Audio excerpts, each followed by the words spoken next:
for her. And the music that he listens to is a little rough around the edges and like just, it makes me fractious. Fractious. That's an interesting word. So listening to his music. So I kept asking him, let's just you and me talk. All right. So now she is giving you another indicator that she doesn't like that the music separates them. And let's see, which was fine because I mean, we were playing with the dog. So before he died, it was the dog. And then it's like, okay, now let's do the painting. Okay, we have first reference to painting here. Let's just highlight that.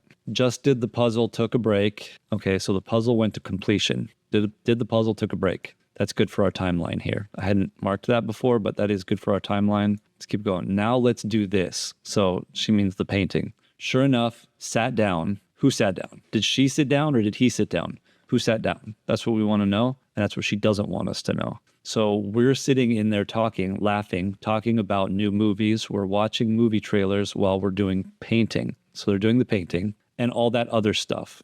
Oh, now she's throwing in those generic things again and all that other stuff. What is all that other stuff? Now we have some indicator of sensitivity here. They finished the puzzle but started painting. That general word which is leaving out something. So it's still background noise to him because I think that's what he was used to with having background noise, where me, I can sit in here all day with not a peep, but he always has to have some kind of background noise, which I didn't mind because, okay, so she says that listening to music makes her fractious. What is the definition of fractious? Irritable, unruly, difficult to control. It often refers to people or groups who are prone to causing trouble, being disobedient, or quarrelsome. All right, so it makes her irritable, unruly, difficult, disobedient, and quarrelsome. She says he likes to have it as background noise, which I don't mind because, well, that's a lie. And we see that. It's a lie because she says that it makes her fractious. Let's tie some things together here. The music that she talks about in here, this is after they've started painting and after they were finished with the puzzle. And she's telling you that she's fractious right now, and she's saying it's because of the music. Getting excited about movies that were out or upcoming. Okay, repeated, I was not drunk, overemphasis, deception, she was drunk. Explanatory plus and negative, he was drunk too. The repeating I, something she doesn't want you to know, plus started is missing time where she did something she doesn't want you to know. And then the negative statement regarding the music. I plus him and with equals conflict. So here's the I plus him and with. There's conflict here. So slow down. And another thing too is I don't like listening to music with him. All right. So there's conflict around the time of the music. And this ties back in to down here, which is after they've started painting. Okay. We're still good. You and me talk, strong conflict. We have you and me as instead of we were talking. That's a separation. So the conflict starts here. So the music makes her fractious. So I kept asking him, let's just you and me talk. All right. The conflict started here. That's what we're getting at, is this point, which was right after they started painting. There's music on. She became fractious. There's conflict between them as they start to talk. Negative plus, okay, I didn't mind because the trailers were cool. That's a lie. Well, we learned. We have an escalation of subject getting drunk and getting angry, fractious. The noise was escalating her anger and the division between them, but we don't have any indication yet of what made her angry to begin with. We have indication that we are leading right into the incident and that she is angry, but we don't yet know why. You said it was a good day. Like, you guys don't have any real conversations about your relationship. You guys didn't go down like the rabbit hole, like had too many to drink and you guys start getting, okay, so there's multiple questions or insinuations of questions and conversations about the relationship, too many to drink, and you guys start getting, which is going somewhere else, a third topic now going into this. And finally, Sarah just jumps in here. She says, nope, when I tell you this, it made me so happy that he actually listened to what I had to say. All right, I had to say with, okay, now we got an indicator of conflict. I and with. Just, we'll get through it. Ooh, we'll get through what? So now we have conflict, and she directly says, we'll get through it. This will be fine. It's a small hurdle that you and I, missing we, together will get through because, and then she gets cut off. Let's start this with nope. Nope is the answer to the question. Okay, so they had a conversation. They had a fight. We'll get through it. This means a relationship ending fight. We have conflict. It's a small hurdle. So we have repeating it's 3 times here. And then that you and I together, that is another indicator of conflict. So they are having an argument that could end their relationship. The rest of this is, she says, he actually listened to what, that's just an additional platitude. That's an additional phrase to make things sound good. But the crux of the message here is I had to say with just, we'll get through it. So you have, she's angry. They had an argument that she's not telling you about, so she's hiding something. So you got angry plus hiding something plus conflict. We'll get through it. Something happened that the subject is angry about. It's repeated 3 times. It's a very large hurdle. We'll get through it. This will be fine. It's a small hurdle. That is an indicator of distance. You and I is a missing we. So now that's very problematic because now she actually took the we and separated it. So you and I together, instead of saying we will get through it, she says you and I together. That is an awful lot of words to say we. She was angry even after the conversation because it's an explanatory statement. She's about to tell you where all this anger is going when the interrogator cuts her off. You're talking about the money, jobs, long hours? Yes. That's what she says too. She says yes. As in, no, that's not what she's saying. But we're not going to get where she was going with that because she got cut off. Relationship-wise, though, like no issues. Like, did you guys have a conversation about your relationship? Or was it just like what's going on right now? Just what's going on right now. Well, okay, so we have a theme here. She needs to calm down and just ask the direct questions. She should have said, did you guys have a conversation about your relationship? Before she opens her mouth to ask a question, she needs to straighten out what the question is and then pause for a second and just ask the question directly. Because then she feels like she has to keep talking and she says, or was it about just like what's going on right now? And then she says, what's going on right now? She keeps giving her an out. Like, why ask the question if you're going to give her an automatic out and then she's going to take it and the question's over? So she says, got it. And Sarah says, I tried to evoke it from him so he gets it off his chest because I call him the volcano where eventually he's going to erupt. So we have I tried to evoke it from him. She has separated them as far as she possibly can in this sentence. Literally the first and last word in the sentence. The conflict is getting massive. 2 explanatory statements here, not much actual going on in here. And then the interrogator says, right, but it was when I tell you I was so happy, like it was such a good day. I kid you not, the weather was beautiful outside. I'm the one that had him go inside so we can do puzzles and painting and listen to music or whatever he wants to do. So then he starts doing whatever it is we're doing together in the living room. And then starts talking because I think he gets comfortable with, okay, you know what? We're here. It's a good day. Let's go ahead. So she cuts herself off here. She was going down this road and I'm like, go on. So she says, but it was, and then she pauses. When I tell you it was, so this is a sentence fragment. When I tell you it was so happy.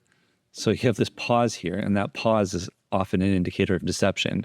So you have 2 explanatory statements with that pause. Happy, we already figured out she was angry. Like it was such a good day. Not a good day, but it was like it was a good day. Meaning it was a bad day, but the weather was good. So it was like a good day. I'm the one that had him go inside so we can do puzzles and painting and listen to music. We already know the music's a problem. And we already know they finished the puzzle and they started the painting. So that's where we left off in the paragraph before, whatever he wants to do.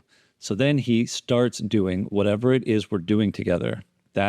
She is so lost in their argument at this point, in that rage, that this becomes a meaningless detail to her. So then he starts doing. So what did he start doing? We remember from the question before, he started painting. in the living room and then starts, we have another start. This is an indication that violence starts. When you have starting multiple times, it usually is going into physical violence. Then starts talking because I think he gets comfortable with, I really am curious where that goes, because that's a sentence fragment. After all of this stuff, that is just hugely problematic. So let's keep going. Okay, you know what? We're here. It is a good day. Let me go ahead and explain myself. So I know nobody else knows, but I know nobody knew George better than I did. All right, we have a bunch of misdirection and then some repeating of the generic rehearsed stuff. It's a good day. Let me go ahead and explain myself. So now you see why so is an explanatory, because actually that's what's on your brain when you're saying so, but she actually says it. And let me explain myself. So I know nobody else knows. Two generic statements here. George better than I did. I say that I knew George better than himself. And I tried in every way, shape, and form. Ask everyone. This is very problematic. We are getting a bunch of lines here with no information, which means we have something big coming up. I helped him. I took care of him. I miss him a lot. And I didn't even sleep last night. Okay. I miss him a lot. Okay. So is this the lie? I miss him a lot? That seems too mundane. It seems too irrelevant to be the big lie. So we have a fragment, an explanatory, plus happy equals so angry. Use of past tense means truthful. So I'm the one that had him go inside. That's truthful. He starts missing time, starts talking, missing conversation. Okay. Starts talking is about a conversation. So we have two issues here. We have missing time. He starts. So we have missing time, missing conversation, and we have two starts. This is when he told subject that he had cheated on her. Bum, bum, bum. And they're going to play a recording in a second where she says that this is for cheating on me. Keep in mind that we have identified that she has borderline personality. So this means that he did not necessarily cheat, because BPD will see literally anything as cheating. So if he went and bought a bottle of wine and the person at the counter was female, or let's say that she was somebody that he dated 5 years before and they haven't talked since then, and he came back and said, hey, you know what, I ran into so-and-so. That alone would be enough for her to say that he cheated. That's just something that we need to keep in mind here. Subject gets too angry to continue and switches to default mode. Generalities, question. So she gets so angry when she's going through this right here that she switches the conversation and tries to go back to her default, where she's very generic and just goes into giving a lot of words without a lot of meaning there. But we have generalities. We have a question within an answer. Okay, you know what? That's a question. We have a negative. Didn't even sleep last night. So this paragraph is a gloss over. We have a bunch of indicators of deception in here, which all this tells you, it's that there was something at the end here that she didn't want to tell you that was incriminating. So she switched the conversation. She actually switched the topic here into this vague, let me tell you a story about nothing. And this is how she gets out of this. So there you go. That's why you got all this deception here. And this deception here is about the incident. So the incident started here.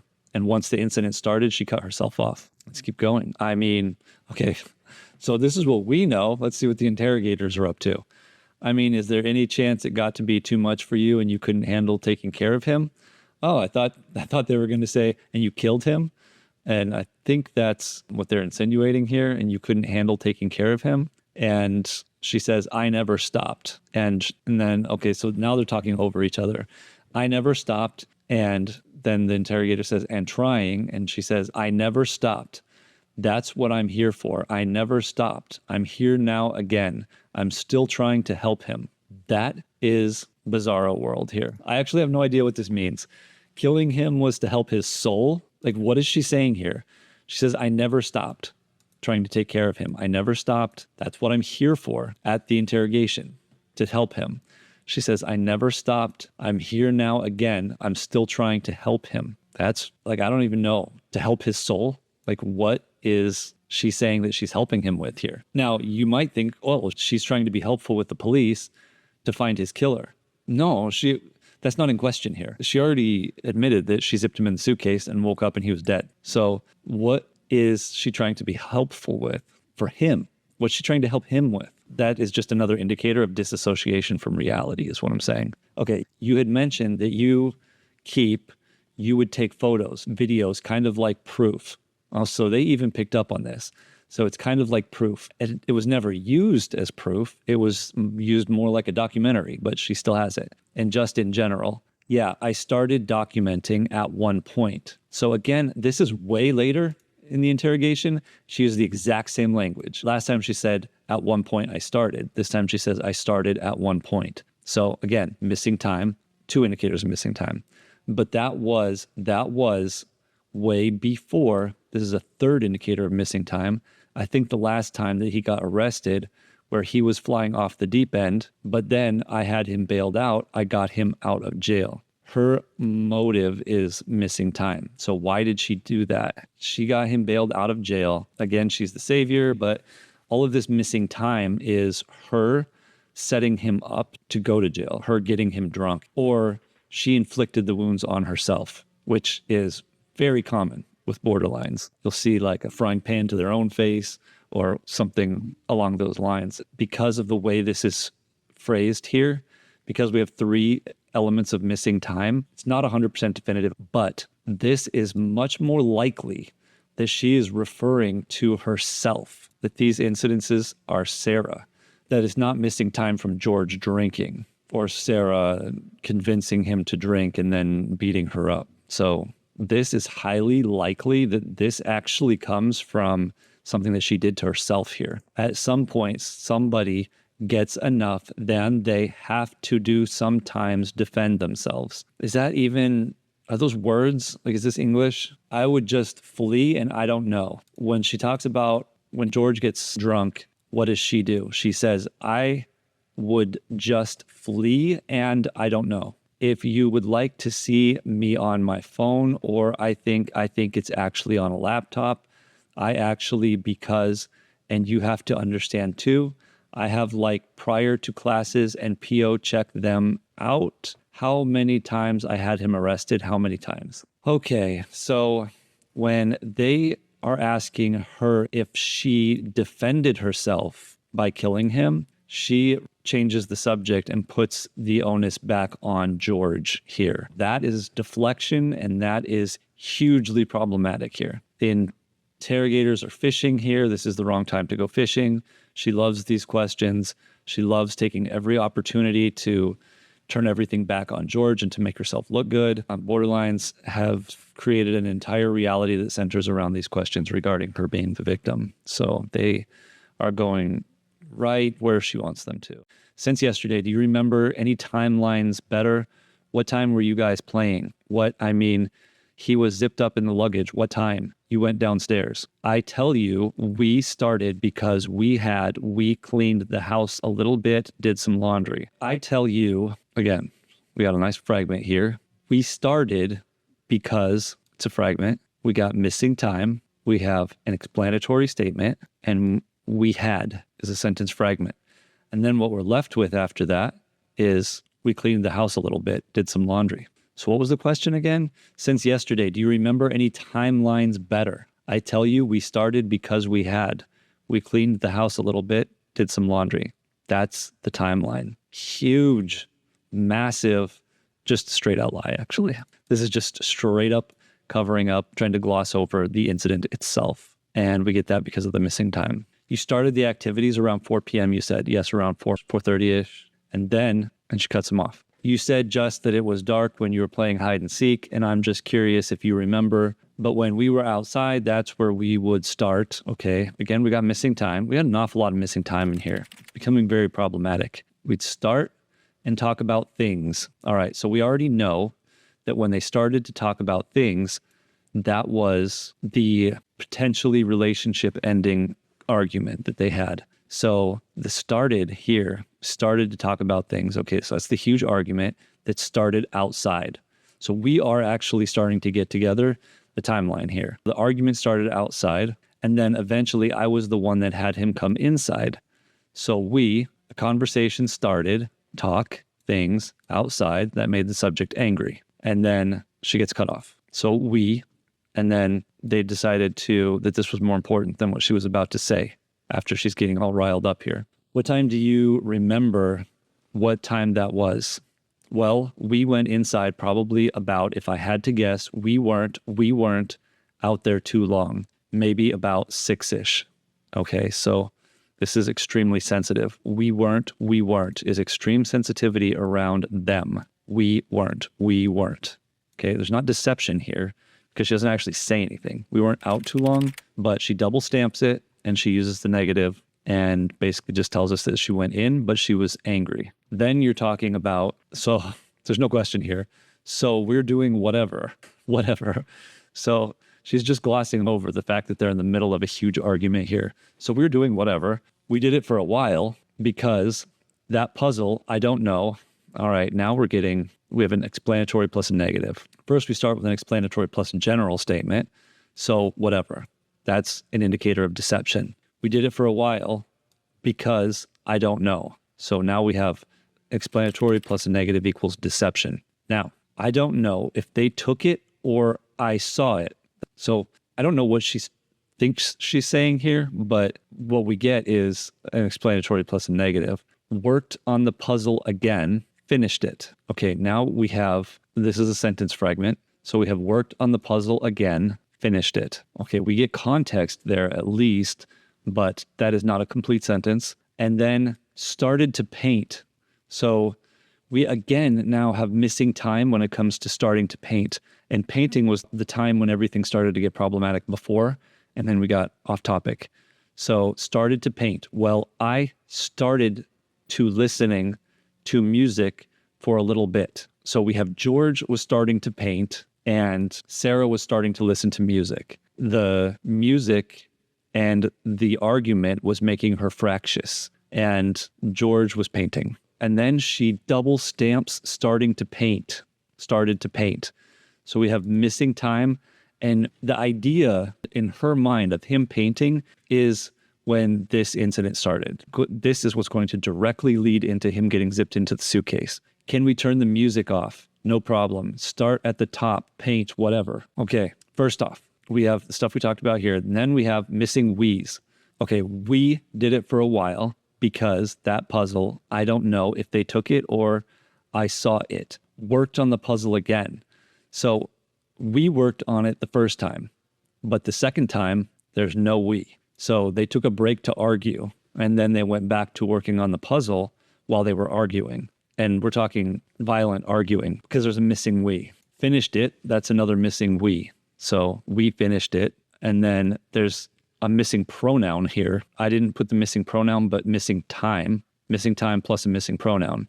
Either he started to paint or we started to paint. We don't know. Now, I started to listening to music for a little bit. And then we have another missing, either we or he. You see how whenever there's just general pronouns missing, it's hugely problematic. Very, very deceptive here. Pronouns are objective. So anytime you have pronoun misuse, it's objective deception. And then, can we turn off the music? No problem. She's basically reliving now the anger here. Can we turn off the music? No problem. Start at the top, paint, whatever.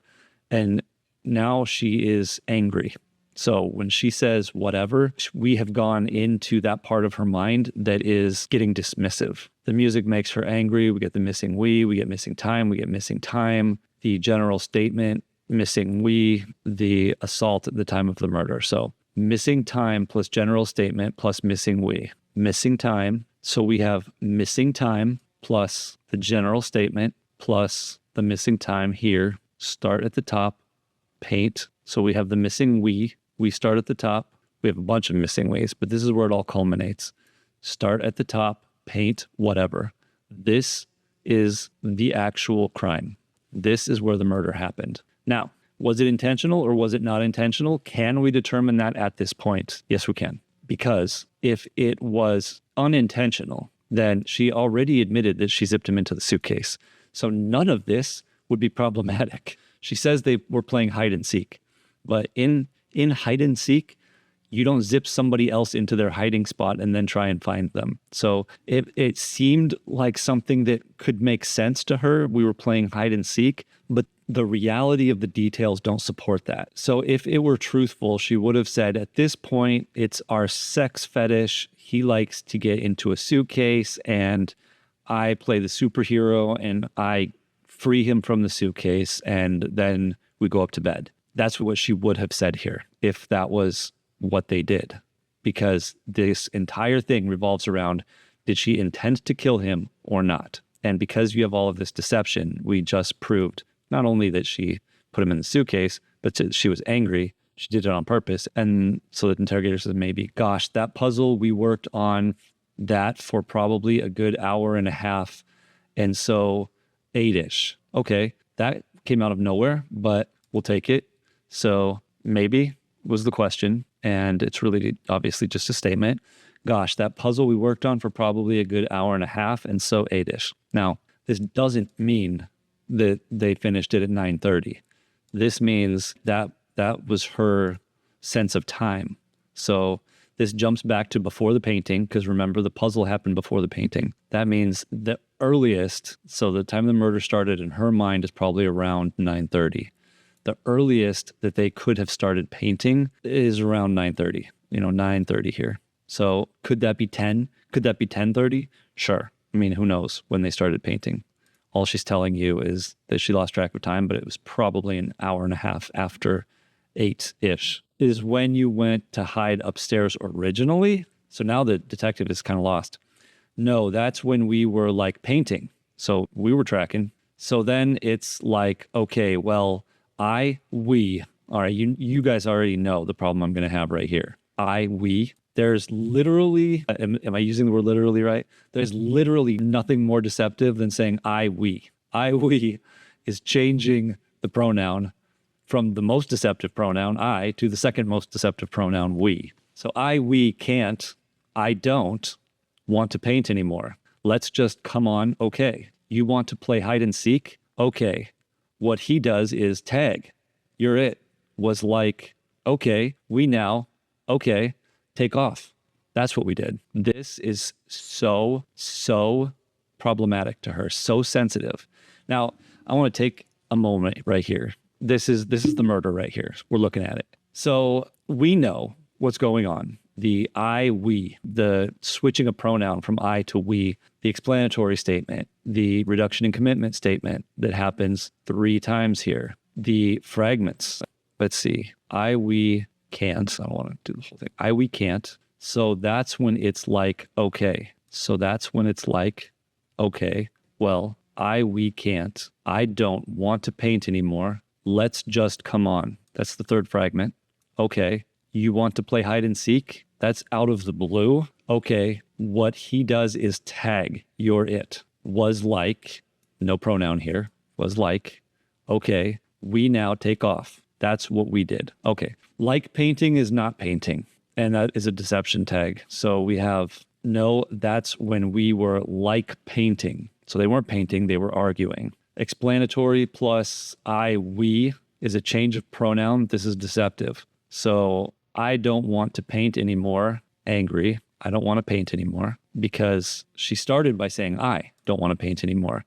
Then she switched it. She decided to switch it to we can't. I don't want to paint anymore. So she changes 2 things. She says, we can't, I don't. I actually matches up with the don't want to paint anymore, and we can't. She changes it from I to we. We can't. I mean, I don't want to paint anymore. So if he can't paint anymore, that means he was injured at that point. This tells me that while they were painting, when she was listening to the music and they were arguing, that is when he could no longer paint. Let's just come on. Okay. You want to play hide and seek? So she is saying that she has now incapacitated him, and her excuse for him going into the suitcase is to play hide and seek.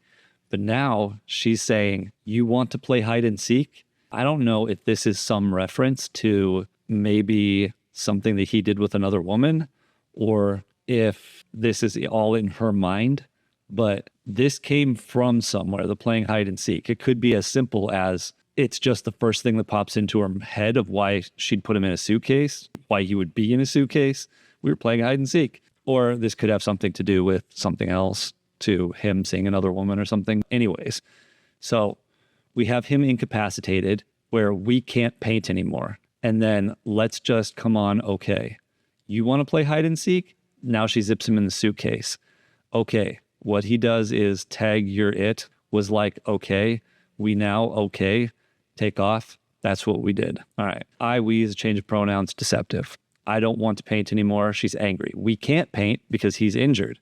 This is when she put him in the suitcase, which she calls hide and seek. After the painting and fighting, maybe between 10:30 and 11, depends on how long they were paint/arguing. And then missing I, but still we. This is a sign that she is deceptive, but the incident is over. So we now take off. At this point, this is when she went to bed. And she says, we take off. He didn't take off and go anywhere. He was all packed and ready to go, but he didn't go anywhere. That's what we did. All right. We have the full story at this point, and we can see how her words lead us to that full story. And then you went upstairs, and then he didn't come up, and you came downstairs, and the suitcase was there originally because you guys are planning to do donations, including, she says, including. And would you not want to know what she has to say? So this isn't a question. And then she says, including, and she gets cut off. Okay, so it was just kind of like that prop was there, and it was so she cuts her off to give her an excuse. And she says, yes, thank you for the idea. Because why do you say it like that, though? So the other interrogator's like, why do you say it like that? Because she said, yes. Like the thought had never occurred to her, but that was a great idea. And then she says, I would never do that. All right, well, we all know would never. It's hugely problematic. She's talking about killing him on purpose. I would never do that. You would never zip him up in a suitcase. I mean, so obviously she meant she would never kill him purposefully, which is deceptive. Would never is deceptive. That tells you again that she killed him purposefully. But because we don't get the actual words here, he says, you would never zip him up in a suitcase. And she says, I mean, we were playing. She starts to talk about the murder and she gets cut off. So to your recollection, no videos on Sunday. Why would you cut her off here? Not that I'm aware of. Okay. I mean, I guess, maybe I took a picture of them, the two, Tess, and then the interrogator says, and the dogs, which is Tess, and George, and them dancing. But I mean, or it's just Tess. So massive sensitivity. So this, not that I'm aware of. Okay, I mean, I guess, maybe. So massive deception around the no videos on Sunday. Now, why she lies about this, who knows? Because we go right into, obviously they already have those videos. Okay, so I have something that I want to show you that we found, and it was from your phone. So now they start to play a video for her, and Sarah says, I don't remember that. And then Sarah says in the video, for everything you've done to me. So for everything you've done. So she's now recording herself having zipped George into the suitcase, and now she's scolding him for everything you've done to me. So for everything you've done. Okay, why did you say it like that? Like, she says, I don't think you all understand who I am. And he says, well, tell me. I mean, I've always been a straight A student. I'm an outstanding mother to my son. I excel at everything. I would not do that. She believes this stuff because she's a narcissist, but then she starts getting deceptive. I would not do that. So you have the would, and then you have the uncontracted denial, would not do that. You wouldn't zip somebody in a suitcase? And she says, well, I didn't completely lock it. I mean, so she almost got out, I didn't completely lock it because she didn't put a padlock on it. But then she says, so this leads me to believe here that it is very possible that she actually zipped it and padlocked it closed. Because she says completely lock it. Whoever said anything about completely locking it? And the interrogators never picked up that it's possible that she padlocked it. So that never comes up again. But she says, well, I didn't like completely lock it. This tells me that she actually padlocked it because this is deceptive. She says, I didn't like completely lock it. There's no reason to put like in there. That is using that as a reduction of commitment. She could have said, I didn't completely lock it, which would have been what she's insinuating that she meant, but that's not what she said.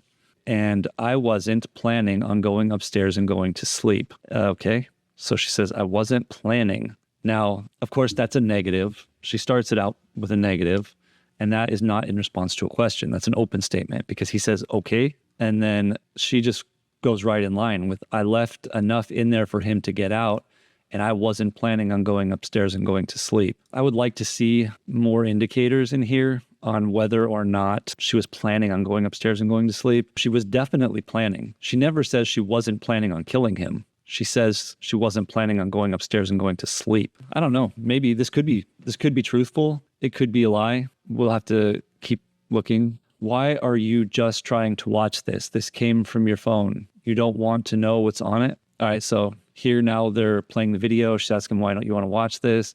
She says, is it long? Because I don't know. Okay, so we have explanatory plus a negative. How much I can take? I don't know how much I can take. Do I have to watch this? I continuously throw up. I don't sleep. I don't want to see it. She just doesn't want the evidence to be played in front of her. She's very uncomfortable with the murder playing out on a video right in front of her in the police station.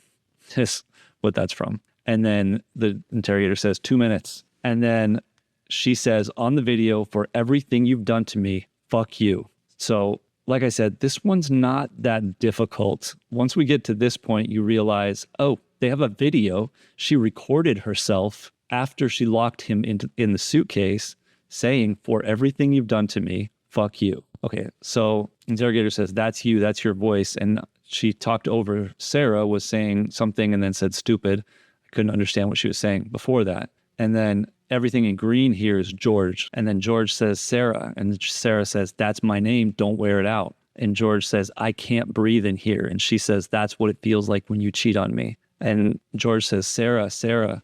And Sarah says, I don't want to watch it, please. Then the interrogator says, okay. And Sarah says, my plan was not to go upstairs and go to sleep. All right. When she says my plan was not to go upstairs and go to sleep, what she's telling you is she had a plan, but it wasn't to go upstairs and go to sleep. Okay, this is spoken in the negative, which is problematic. She is telling you that she is not telling you her plan. It's uncontracted. So she's not saying my plan wasn't to go upstairs and go to sleep. She said my plan was not to go upstairs and go to sleep. So she told you she has a plan and she executed her plan. Now, this is an indicator of deception. It's hard. I'm still having difficulty putting together whether or not going upstairs and going to sleep was part of her plan. I think that she was in a rage here and that she just decided to go upstairs and go to sleep, or she decided to go upstairs and once the adrenaline wore off, she fell asleep. And so when she keeps saying it was not her plan to go upstairs and go to sleep, the most important thing about that is that she doesn't say that her plan wasn't to kill him. She says that it wasn't to go to sleep. Well, that's what you did. And then she says, but not intentional.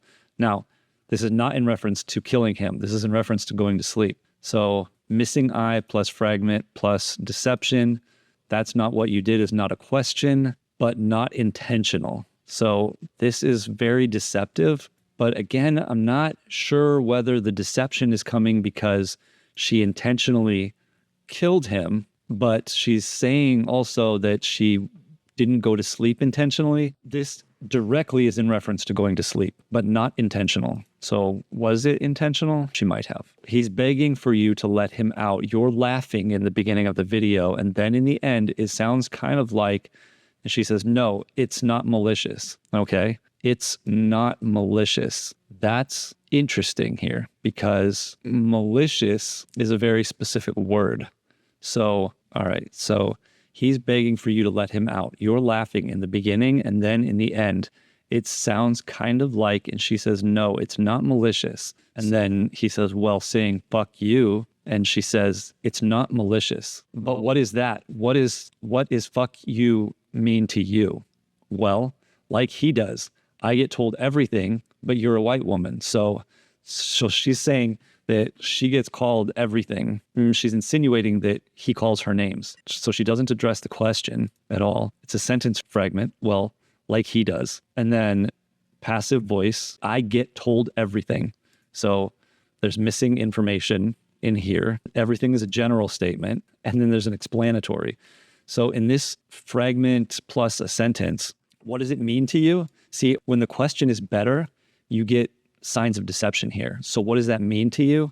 It means exactly what you think it means. When she says it, she's saying it to punish him. But what does it mean? She doesn't want to tell you what it means. Okay. My intention was not to leave him there. Please understand that. My intention was not to leave him in there. All right. So she double stamps this statement. She only does that when she's lying. So this is a lie. She separates him. So my intention was not to leave him in there. She doesn't say we were playing. She doesn't bring them together in any way. This is the middle of conflict because number one, she separates my and him, or I and him.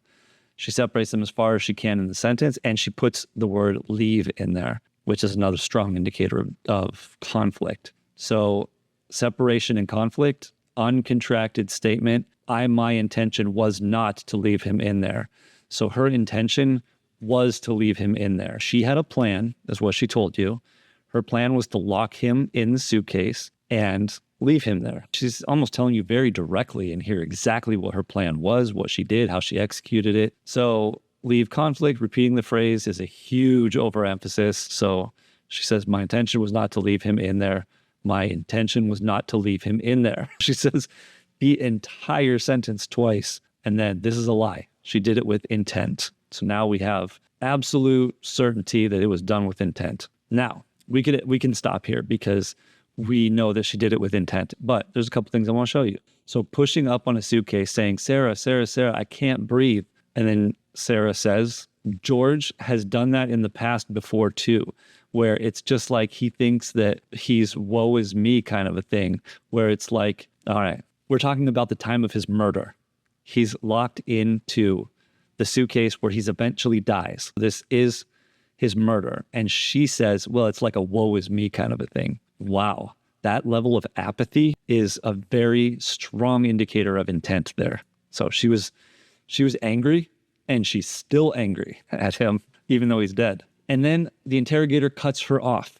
So this is the worst version of somebody trying to defend themselves, followed by the worst version of somebody trying to incriminate somebody else. So she gets cut off. Let her talk. This is the murder. Let her talk. Well, he's never been locked in a suitcase, so now he couldn't get out. So, and then she says, if I thought, then she gets cut off again. Devoid of oxygen, locked in a suitcase. And now she's desperately trying to confess here. I thought it was a boy crying wolf kind of a thing. And they cut her off again. They won't let her talk. And you're the only one saying derogatory comments like you're mad. No, please don't. I don't mean to sound negative, and I don't know if I can say this, but like, it's like you guys are kind of trying to like feed me. Oh, okay. Now the interrogators just got owned. When a bad interrogation goes on for too long, the interrogators start to give and build a defense for the subject. In here, it's very clear that she's guilty. You could not have a statement that's more clear that she's guilty. But the way that they keep accusing her without accusing her is leading to having time to think and different ways of trying to explain herself that are becoming a little more plausible and a little more plausible. I mean, it starts here. Nothing up to this point has been plausible. It's like you guys are kind of trying to like feed me. So now she's setting up her defense. She's basically saying, you're trying to put words in my mouth. She is alluding to coercion and setting up her defense. The interrogators have completely lost control of the interview/interrogation at this point, and it goes downhill very fast from here. So like, no, I'm just trying to show you a video that you no longer want to watch because you probably don't want to know the outcome of how and what you said. And she says, well, I know what, and she gets cut off. But you weren't drunk. So they cut her off to say, but you weren't drunk. That's not even a question. And she says, just because I went upstairs and just because it doesn't mean that you, and she gets cut off again. What was your plan? Waiting for him to come upstairs. Okay, now at this point, again, she didn't say she didn't kill him. Her plan was to go upstairs with him locked in the suitcase and wait for him to come upstairs so she could play it off, yell at him. That's what you get if he was able to get out of it. And if he's not able to get out of it, I fell asleep. And she just leaves him in there. But now she's starting to get her story better. So I was waiting for him to come upstairs. I fell asleep. The sentences are coming a little more naturally now because she's had a lot of practice. That didn't cross your mind because, and she says, like, that's like an assumption. Like, that's what you all are thinking just, and then they cut her off again. We're asking, and she says, it's the whole, it's the drinking. That's what it is. It's the drinking. I thought it was like, I thought he was okay. Like I didn't, but you all, and they cut her off again. So this keeps going. I'm going to put you out of your misery here. You can see that they keep asking questions that are different. They're not even asking her the same questions over and over again. They're asking her different questions, but they keep cutting her off. Now, this is problematic. The reason why I didn't cut everything off before this was because I did want to show you this. Would you leave Lucas, her son, in a suitcase jokingly because it was a joking matter? You put him in there jokingly. Would you leave Lucas jokingly in there?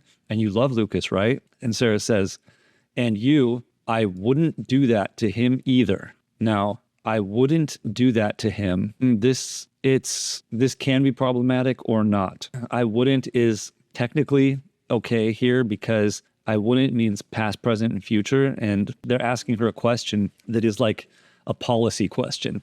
Would you do this? Is this how you would discipline him? And she's saying, no, I wouldn't. Even if she said I would never do that to him, that would be the correct way to use never too. So I wouldn't do that to him. But then she says either. And when she says either, that means she's now saying that she's going to do to Lucas only exactly what she did to George. So I didn't do that to George, and I wouldn't do that to Lucas, except that she did do that to George, which means that she would do that to Lucas, which means Lucas is in trouble. Lucas could definitely end up with the same fate as George here. And then they ask a question. He did. They cut her off. Not by your words in the video. I don't get that. He did. They cut her off. Do you don't think that I have thought about? And they cut her off. And they cut her off. And now she's saying, but not intentional, which is the wrong tense. If it was the murder, she would say, I didn't do that intentionally. That would be past tense. Intentional means now. It's not intentional now. I'm simply asking you to explain to me what happened. Everything was fine and dandy. Everything. Then they start talking over her. Fine and dandy. And then she says fine and dandy. So this keeps going on for another 30 minutes of them just screaming over each other. And it's just god awful. So interrogation principles. I want to end with this bonus information here because the story is so straightforward that I want to put in, extra information for you in here. Interrogation principles start with elicitation, no accusations. So conversation must be friendly, cordial, build rapport.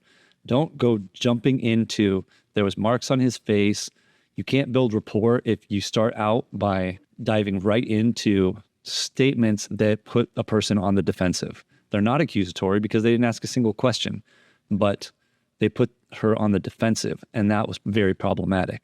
You need to build rapport, learn personal information, go in there and say, hi, I'm so-and-so. Thank you for coming in today, because they didn't even arrest her. She came into the station voluntarily. So if I was the interrogator there, would have said, I know this must be really, really difficult for you. What I like to do when I talk to people in your situation like this is I want to get a little bit of a feeling for who you are and who George was as a person. What did you mean to him? What did he mean to you? How did you guys meet? That's what I would be getting to. And then that would be the first question that I would ask. Why? Just to get a baseline and to build some rapport, to build some trust. And it also gives you information for later. So, how did you guys meet? How did you guys end up moving in together? Whatever. You got to listen to the answers and find more stuff to talk about based on the answers. where they're talking about themselves and they're giving you information about themselves because people like to talk about themselves, especially the good times in their relationships. So you let them talk about that. You get them going. That builds trust. People can't help but like people who show an interest in them. And the next note here is when they start repeating themselves, then guide the conversation to a close. So that doesn't mean that you necessarily end the interview/interrogation at that point, but you're going to talk to them until they're telling you the same story over again. And then you don't need to hear that story over and over again. So you guide it to a natural close, then you leave. Take 30 minutes, let the subject sweat for a little bit, and review your notes. Review the video. Watch and see how they answer the questions. Get a feel for their baseline. Get a feel for words that they use incorrectly or words that they like to use, changes in language. Do all of that stuff, and then go back in there and start where this started with. All right, so we got the autopsy, and a problem that I'm having here is that there is clearly a scuffle. We call it defensive wounds, where there's bruising, there's a cut on the back of his neck. How did those get there? Now, that's a question. They never asked a question, and it's not necessarily accusatory. It's giving her a chance to say that she doesn't know, whatever. Then you ask that series of questions. Ask the questions directly, ask them simply, and get through those points of information that you need to know. And you now have a baseline from the first point. From the second interview, you have the topics that are sensitive. So you're going to see the negative statements and the explanatory statements and all of that when they're talking about the incident, but they're not being accused of it. You're asking them to tell me about that day. Tell me every detail about that day from start to finish. That's how you should start that. And then you start asking them specific questions. Well, you say play hide and seek. I don't really understand that, because when it's his turn to hide, the person who's seeking doesn't zip them into the suitcase. So I'm just a little confused on that. So how do you guys play hide and seek? Ask them, phrase it in a friendly way, but put them on the spot and get those deception indicators out of them. Then wind that to a close. Go out, review the tape, review your notes, create an interrogation plan. Go back in there and say, all right, well, from what we've talked about so far, and we just got some evidence on top of the autopsy, it's become very clear that you did actually intend to kill George. So now what I need to know is, did you intend to kill him when you left him in there? You got to hit them with that direct first accusation that comes after you get all of the baseline and all the other information. And then you see where that goes. So they did none of that. They coached her on her defense for an hour and a half. That's all they did. So that being said, let's wrap this up real quick. My opinion, she's guilty. She not only killed him, but she intended to kill him. And I bet if they search her house, they'll probably find a lock that she used on that suitcase, which would answer the question of how was he not able to get out of there. But yeah, so I'll wrap this up with, I think it's very clear she has borderline personality disorder. I think that once you understand that, you understand how and why a chain of events happened that led to his death. Because while for a person that doesn't have any mental health conditions, that seems too extreme, it makes sense. That is the logical outcome of that type of conversation on that kind of a day when you're dealing with somebody who has borderline personality disorder. So that kind of stuff is important to know, to understand. Other than that, I think it's very clear what she did. I think it's very clear that she wanted to do it and that she got the intended outcome. All right, all that being said, don't take my word for it. Look at things for yourself. Look at the things that I tell you. Examine what I tell you. Does it make sense to you? If it does, start using it. If it doesn't, ask me questions. The bottom line is, don't just believe what the media tells you. Don't just believe what people tell you. Seek the truth for yourself. And this is Truth Revealed signing off.